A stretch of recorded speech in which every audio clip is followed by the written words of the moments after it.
효도! 안녕하십니까, 주꿈남입니다. 며칠 전에 외부에 설치된 저희 에어컨 실외기가 파손된 것을 확인했습니다. 완전 찌그러져 있지 뭡니까? 이제 작동을 제대로 안 해요. 야, 잡았다. 이거 봐, 이거 봐. 이거 완전 때려 박았는데 이거 미쳤네. 그냥 가? 방금 영상 어떻게 보셨나요? 이건 교통사고일까요? 뺑소니일까요?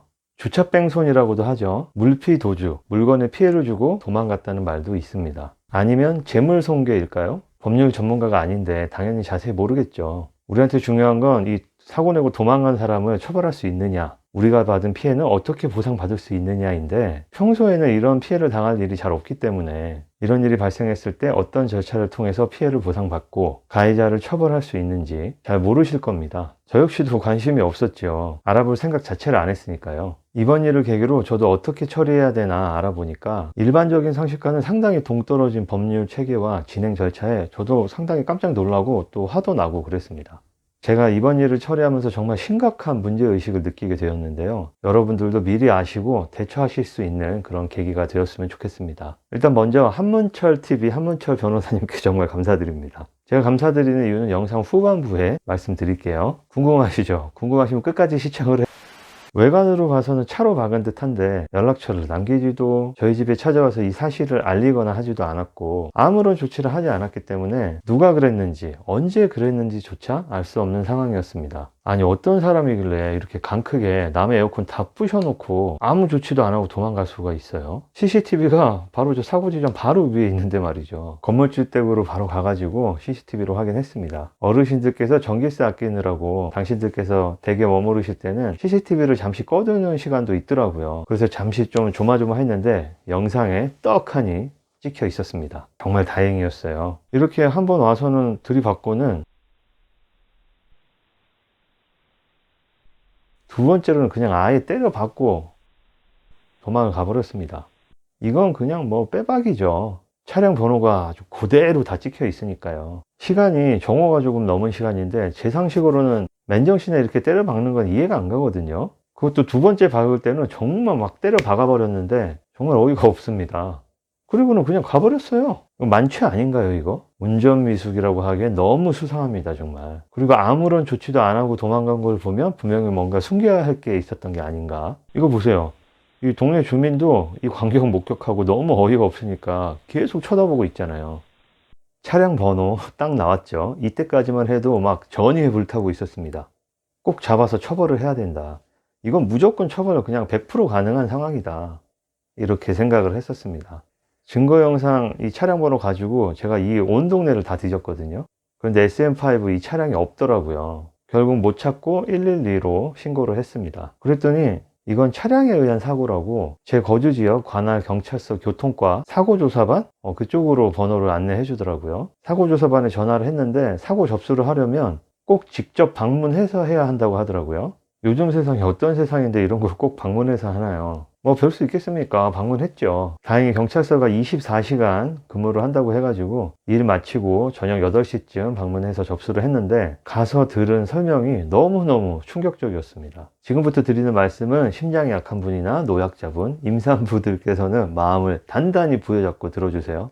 화병이 날지도 모르거든요. 일단 사건 접수하러 갔는데 진술서부터가 친절하지가 않아. 사건 접수 양식 자체가 이런 류의 사건에 맞는 양식이 없어요. 차량 대 차량의 사고를 진술하는 그 양식에 써야 해가지고 그 진술서에 기록하는 그런 내용들도 다 운전자 입장에서 써야 하는 그런 정보들이에요. 그래서 일반적인 이런 사고에 대해 가지고 진술하는 그런 양식이 아니야. 그래서 어느 항목에 적어야 될지 내용이 조금 애매했습니다. 아무튼 그건 그렇다 치고 진술서 다 적고 나서 이제 이 뺑소니를 어떻게 잡아서 처벌하냐 물어보니까 그 답변이 너무 화가 치밀더라고요. 첫 번째, 일단 가해 운전자가 자동차 보험을 들어놨다면 처벌하지 못한다. 경찰은 형사처벌의 대상이냐 아니냐만 확인할 뿐이고 지금 상황은 자동차 보험만 들어놨으면 형사처벌 대상이 아니기 때문에 더 이상 경찰에서 해줄 수 있는 건 없다 이러더라고요. 남의 재산을 박살내놓고 도망갔는데 처벌을 안 한다? 안 한답니다. 재산상의 피해를 주고 말고는 그것은 형사처벌 대상을 판단하는 기준이 아니래요. 그래서 경찰은 가해 차량의 보험 가입 여부만 확인을 하고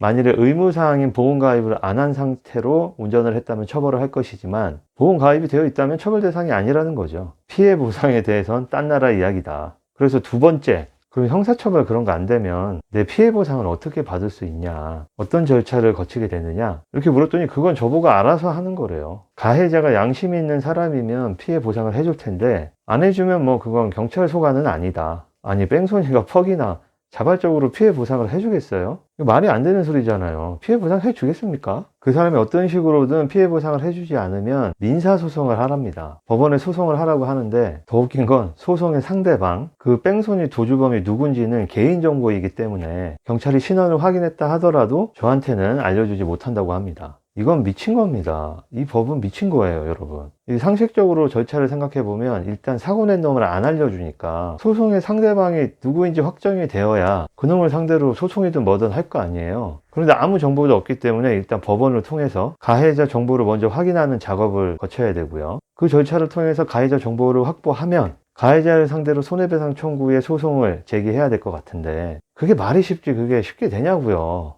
에어컨 보통 한 250만 원 하나요? 이거 받으려고 아무것도 아무 일도 못하고 소송하러 다니라고요? 변호사 쓰면 뭐 소송비는 공짜입니까? 한가하고 돈 많은 사람이면 가능하지 현실적으로 이거는 일반인들은 배상 받지 말라는 소리나 마찬가지예요. 그 돈 많고 시간 많은 사람들이 250만 원 받으려고 소송하고 그러겠어요? 똥 밟았다 셈치고 에어컨 새로 사고 마는 거죠. 아니 또 모르지. 괘씸죄로 어떻게든 끝까지 쫓아가가지고 너도 법원에 불러다니면서 좀 피해 좀 보라고 또 그럴 수도 있겠다 부자들은. 근데 너무 억울하지 않습니까? 그 말 듣고 엄청 화가 났는데 또 그 경찰분이 법률을 맞는 것도 아니니까 괜한 화풀이를 그분한테 하는 것도 맞지 않아가지고 그냥 설명만 듣고 왔습니다. 아무튼 이게 대한민국 법이 이렇다고 합니다. 돌아와서 이제 유튜브를 포함해서 검색을 엄청나게 했습니다. 이런 비슷한 사고가 있는지. 한문철 TV 뭐 변호사들이 운영하는 채널도 다 뒤져봤어요. 일명 주차 뺑소니라고 주차해놓은 차를 차로 손상시키고 아무런 조치도 안 하고 도망가면 그건 이제 법이 바뀌어서 벌금을 때린다고 하더라고요. 그런데 그건 이제 차량 대 차량의 사고일 때 해당되는 것이고요. 제가 피해 입은 것은 차량이 아닌 거죠. 그래서 이 법도 적용이 안 된다. 그럼 뭘까요? 재물손괴죄에 해당된다고 하더라고요. 근데 여기에 엄청나게 큰 딜레마가 숨어 있습니다. 재물손괴죄를 처벌하기 위해서는 그 행위를 한 사람이 고의로 상대방의 재산을 파손하거나 피해를 입힌 경우에만 처벌이 가능하다고 하더라고요. 그래서 이제 어느 정도 좀 감이 온 게 제가 CCTV 증거 영상을 제출했을 때 담당 경찰관이 그 영상을 보고 나서 그 행위만으로는 처벌하는 게 쉽지 않다라고 잠정 결론을 내렸던 것 같아요. 그 정도 때려 박은 거는 그걸로는 고의성을 입증하기가 쉽지 않다. 뭐 아무런 근거 없이 그렇게 잠정 판단했을 것 같지는 않고 그 경찰관께서 업무를 하시면서 내 업무 경험상 이 정도 가지고는 처벌하기가 어렵다라고 판단했던 거겠죠.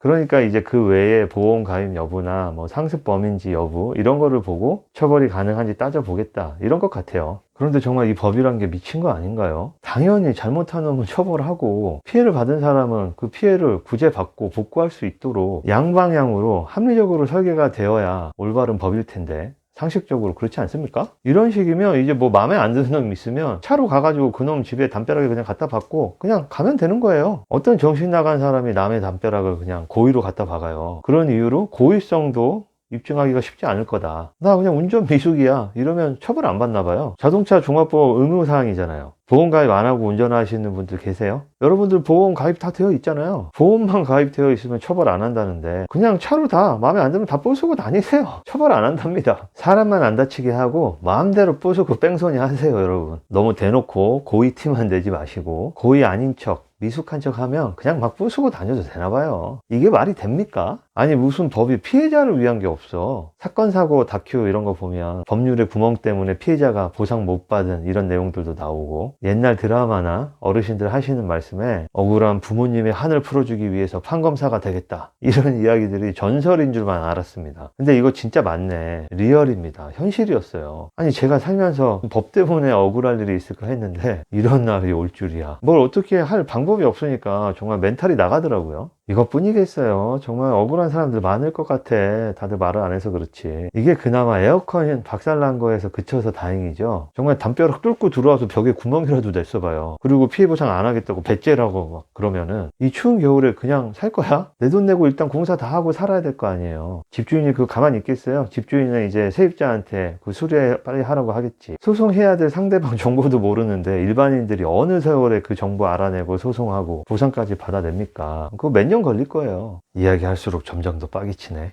그리고 제가요, 이 차량 번호까지 다 나온 영상을 갖다 박는 거 다 영상으로 사진으로 다 제출했거든요. 근데 경찰에서 뭘 하는지 일주일이 지나도록 연락조차 없어요. 뭐 잡았다 확인했다 이런 말이 없어. 아니 어떻게 이럴 수가 있죠. 아니 막말로 CCTV가 없었어 봐. 그럼 그 시간대에 그 동선마다의 CCTV 확인해서 추적해서 정말 힘들게 범인 잡을 거 아니에요. 근데 이건 밥상까지 다 차려가지고 또 먹으라고 그냥 숟가락으로 퍼가지고 밥도 입에 넣어줬는데 왜 아직 연락이 없지? 이제 얼마 안 있으면 대선이기도 한데 높으신 분들 정말 법 좀 현실적으로 바꿔주세요. 이래가지고 맘 놓고 살겠습니까? 대한민국 정말 살기 좋은 나라잖아요. 이런 허술한 법 때문에 불신이 조장되고 하면 되겠습니까? 너무 안타깝습니다, 정말. 자, 그럼 우리는 앞으로 어떻게 해야 되느냐? 항상 경험으로부터 배워야 하니까요. 대안을 생각해 봤습니다. 일단 돈을 좀 많이 벌어야 됩니다. 부동산 투자, 주식, 재테크 정말 열심히 해야 돼요. 아파트처럼 단체로 대응할 수 있는 그런 곳에 살든지 아니면 아예 독립된 단독주택, 전원주택 같은 그런 곳에 살아야 돼요. 남들이 우리에게 함부로 피해를 줄 수 없는 그런 환경에서 살아야 한다. 그리고 뭐 어느 지역에나 뭐 양심 없는 사람들도 있고 또 타지의 사람들이 와가지고 그 지역에서 깽판 치고 하는 때도 있지만 누구나 실수는 합니다. 그랬을 때 내 실수를 인정하고 내가 피해준 상대방에게 보상을 해줘야죠, 양심껏. 그런 면에서 봤을 때 확률적으로 좀 부자 동네 주민들의 교육 수준이 좀 높은 곳에 살아야 이런 억울한 일을 당하는 일이 좀 덜하지 않겠어요? 우리 빨리 모두 부자 돼서 다들 좋은 동네, 좋은 집 살았으면 좋겠습니다. 그리고 현실적인 대안을 생각해 보면 아마도 집에 화재보험 같은 보험을 가입해 놓는 게 될 수 있는데요. 보험을 통해서 이런 피해도 보상을 받을 수 있는 걸로 알고 있습니다. 마지막으로 이런 피해를 아예 원천적으로 봉쇄하기 위해서 내 재산들, 내 물건들은 남들의 영향력이 미치지 않는 곳에 잘 보관하고 배치하는 게 가장 좋은 것 같습니다. 근데 뭐 이것도 마음대로 되는 게 아니라서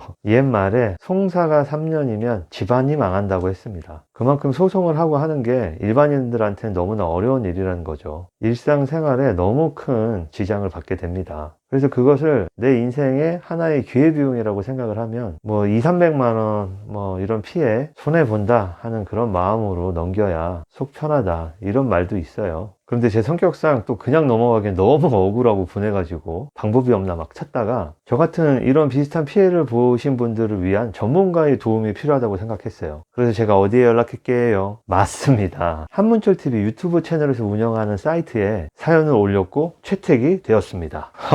한문철 변호사님께서 이 사건을 유튜브 콘텐츠로 다뤄준다고 하시니까 좀 공론화도 되고 피해 보상을 받는 방법까지 알려주시면 많은 분들에게 도움이 되는 정보가 되지 않을까 기대하고 있습니다. 아무튼 여러분들께서는 저와 같은 이런 피해 받는 일이 없으시기를 바라면서 오늘 영상 준비해 봤습니다. 이제 또 경찰에 전화해서 언제 또 해결되는지 물어보고 해야 되는데요. 처리되는 추후 과정도 여러분께 공유 드리겠습니다. 영상 시청해 주셔서 감사하고요. 그럼 다음 영상으로 또 인사드리겠습니다. 감사합니다.